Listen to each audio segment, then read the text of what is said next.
रविंद्र सिंह भाटी के चुनावी फंडिंग पर बहुत से सवाल उठ रहे हैं।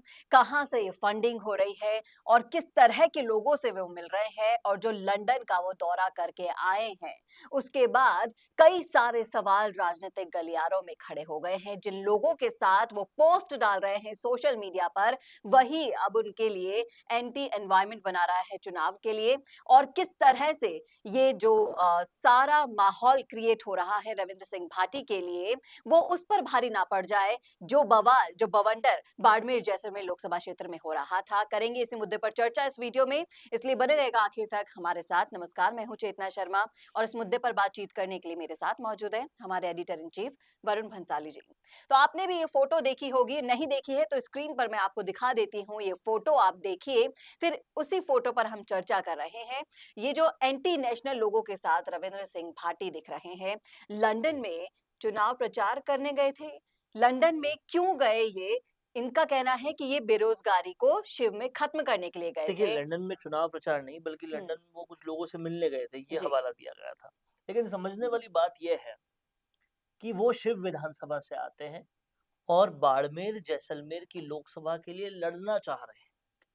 अब इस लोकसभा के लिए वो लड़ना चाह रहे हैं जो कि एक ऐसी लोकसभा क्षेत्र है जो पाकिस्तान बॉर्डर से बिल्कुल लगता हुआ है। जी।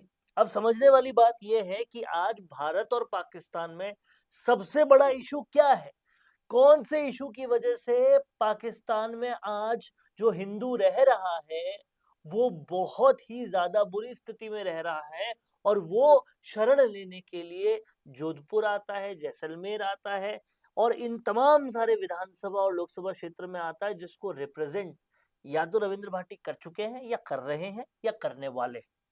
और समझने वाली बात ये है, ऐसे में वो लंदन जाकर क्या करके आए थे ये तो इससे पहले किसी को पता नहीं था, लेकिन जब ये फोटो डाली तो ये पता चलता है कि जो इंसान कश्मीर को भारत से आजाद करने की बात करता था उससे आप मुलाकात कर रहे हो। जी। ये सच सामने आ रहा है।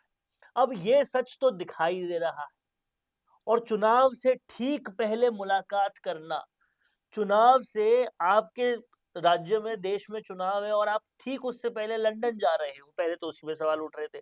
अब जाकर आप मिलने ऐसे इंसान से रहे हो जो फ्री पाकिस्तान यानी फ्री कश्मीर यानी कि कश्मीर को आजाद करने, भारत से आजाद करने की बात कर रहा है। कहीं आपको जो फंडिंग मिल रही है, जो इतना बड़ा आप भीड़ मैनेज कर रहे हैं, इतना जबरदस्त कैंपेन हो रहा है, इसके लिए बहुत जबरदस्त पैसा लगता है। वो पैसा कहाँ से आता था? अब तक ये सोचते थे गुजरात बैंगलोर के मारवाड़ी व्यापारियों से आता है, पर ये फोटो देखने के बाद उन लोगों का दिल छलनी हो गया होगा जो इन सीमांत राज्यों में, सीमांत इलाकों में रहकर पाकिस्तान से आए हुए शरणार्थियों के लिए काम करते हैं। वहां जिस कदर से हिंदुओं के साथ बुरा बर्ताव होता है सिर्फ इसलिए क्योंकि लड़ाई कश्मीर की होती है, उस कश्मीर को जिसको प्रधानमंत्री मोदी ने 370 धारा हटाकर भारत के और करीब ले आए और ये पूरी तौर से पक्का कर दिया कि कश्मीर भारत का हिस्सा है। उस वक्त पर आप फ्री कश्मीर के मुहिम में चलने वाले लोगों से मिल रहे हो, तो क्या आप उनसे फंडिंग नहीं ले रहे हो? ये कैसे मान लें? और इसी के साथ-साथ जो रविंद्र सिंह भाटी की शख्सियत है, जिस तरह से सोशल मीडिया पर आप ग्राउंड लेवल पर निकलेंगे तो निकल कर सामने आ रही थी कि वो कुछ करना चाहते हैं, जज़्बे से भरे युवा नेता हैं और भीड़ भी उनको इसलिए इतना प्यार दे रही थी। लेकिन अब जो सुरक्षा का सवाल यहाँ पर खड़ा हुआ है, रविंद्र सिंह भाटी के साथ जब ये एंटी नेशनल लोग दिखाई दे रहे हैं, तो आपको क्या लगता है कि आगे अगर इनको मौका मिलता है संसद में जाने का, तो किस तरह से सुरक्षा के ऊपर सवाल देखिए, यहाँ पर खड़े हो रहे हैं। प्रधानमंत्री मोदी किसी भी तरीके से भारत की राजनीति के इस पद से हट जाए, इसके लिए दुनिया में बहुत सारे लोग बहुत सारा प्रयास कर रहे हैं।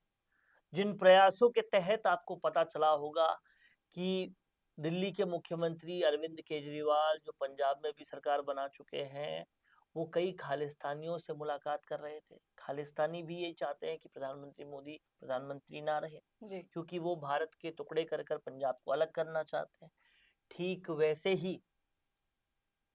वैसे ही जो फ्री कश्मीर की बात कर रहे हैं वो भी भारत को अलग करना चाह रहे हैं।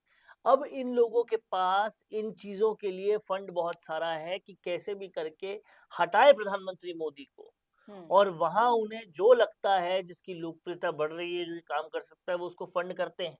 जी। और अगर रविंद्र सिंह भाटी के पीछे ये जो फोटो वाले शख्स हैं, ये फंडिंग में आगे रहे होंगे, तो यकीन मानिए इस बात का कि सीमांत राज्य के लोगों को, उनकी विधानसभा और जिस लोकसभा से वो लड़ना चाह रहे हैं, उन लोगों को बहुत बुरी तरह से वो आहत हुए होंगे।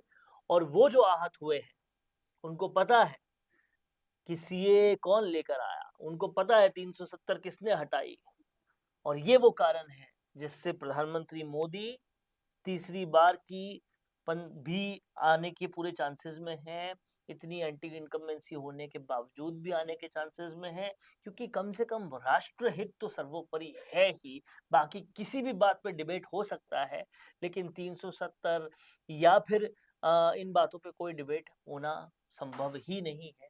और इसीलिए कहीं ना कहीं मेरा मानना है कि रविंद्र सिंह भाटी को बहुत बड़ा झटका लगा है जैसे ही ये पोस्ट वायरल हुई है। जी, और चुनाव से पहले ऐसा होना वाकई में खतरनाक साबित होगा रविंद्र सिंह भाटी के लिए। उनकी इमेज को तोड़ने वाला काम किया है इस पोस्ट ने। अब ये फंडिंग हुई है, नहीं हुई है, ये तो रविंद्र सिंह भाटी जानते हैं। ये सब अंदर की बात है, लेकिन जो बाहर इसके राजनीतिक मायने निकल कर आ रहे हैं, वो अभी हमने आपके सामने पेश किए हैं। आप क्या सोच रहे हैं इस फोटो को देखने के बाद? आपकी क्या राय है? कमेंट करिएगा कमेंट बॉक्स में। कैसा लगा वीडियो ये भी जरूर बताइएगा, और ऐसे ही और वीडियोस के लिए देखना ना भूलेगा राजस्थान संवाद। नमस्कार। कोरोना सोल्टेक क्वालिटी, डेडिकेशन और कस्टमर सेटिस्फेक्शन को प्रायोरिटी पर रखते हुए हर इंडस्ट्री की इलेक्ट्रिसिटी में कॉस्ट सेविंग कराने और उन्हें रिन्यूएबल एनर्जी की ताकत देने के लिए लगातार काम कर रहा है। क्योंकि कोरोना सोल्टेक में हमारा मानना है कि देश के रिसोर्सेज को सस्टेनेबल बनाने के लिए जरूरी है कि हम सबका उसमें बड़ा कंट्रीब्यूशन हो। इसीलिए सोलर प्रोजेक्ट्स की टाइमली डिलीवरी करते हुए एक पार्टनर की तरह आपकी इंडस्ट्री को हम अपडेट करते हैं और हमेशा आपकी सर्विस के लिए तत्पर रहते हुए सोलर एनर्जी का पूरा पोटेंशियल आपको मिले, इसी दिशा में काम करते हैं।